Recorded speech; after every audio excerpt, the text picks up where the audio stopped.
আমাদের আজকে এই বৃদ্ধাশ্রম বরিশালে মা বাবাদের জন্য মুরগি দুপুরবেলা। আমাদের রান্নাগুলো খুবই সুন্দর হয়। সেবাকর্মীরা আছে, আমাদের রান্নাঘরের স্টাফরা আছে, 3-4 জন আমাদের রান্নাঘরের স্টাফ।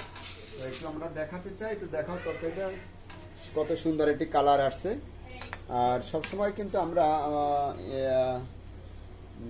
রান্না করার আগে আমি নিজে এই তরকারির লবণ দেখি যে কতটুকু স্বাদ হয়েছে। সেই স্বাদ দেখার পরে আমরা আমাদের বৃদ্ধ মা বাবাদেরকে ওয়ার্ডে পাঠাই। কারণ এই মা বাবারা তো আমারই, আমি তো তাদেরই সন্তান, আর মা বাবারা আমাকেই ভালোবাসে।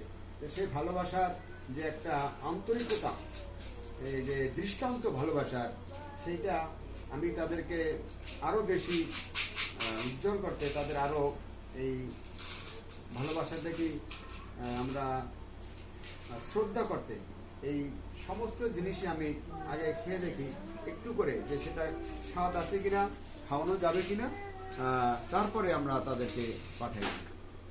তো শুভাকাঙ্ক্ষীদের কাছে আমরা ধন্যবাদ জানাই, আপনারা আমাদেরকে সাহায্য সহযোগিতা করেন। ভালো আছেন?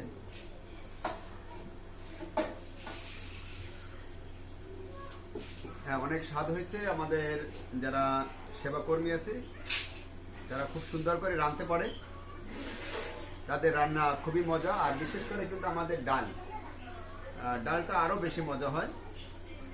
আমরা যদি একটু দেখাই, আমরা করেছি পাট শাক দিয়ে,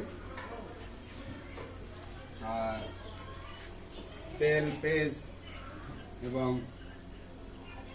যে পর্যাপ্ত পরিমাণে আমাদের এখানে দেওয়া হয়, পেঁয়াজ, রসুন, তেল, যাতে করে এই খাবারটা একটা মজাদার হয়। পাশাপাশি আমরা নানান রকমের কিছু দেই যাতে করে স্বাদ বেশি হয়। এক এক দিন এক এক রকমের ভিন্ন করি। আজকে ডালের ভিতরে আমরা পাট শাক দিয়ে রান্না করছি। আশা করি আমাদের মা বাবারা এই ডালটি খেয়ে খুবই স্বাদ হবে। আর বোম্বাই মরিচ তো আছেই, সেটিও দেওয়া হয়। এমনিতেই একটি ভাষা আছে যে বরিশালের মানুষের ডাল প্রিয়। ডাল এটি মজাদার রান্না করতে পারে, সেই লক্ষ্য চেষ্টা করি আরও বেশি যেন মজা হয়। শুভাকাঙ্ক্ষীদের কাছে আমাদের অনুরোধ, আপনাদের যে দেখে একটু যে কত সুন্দর একটি ডালের উপরের অংশ চলে আসছে।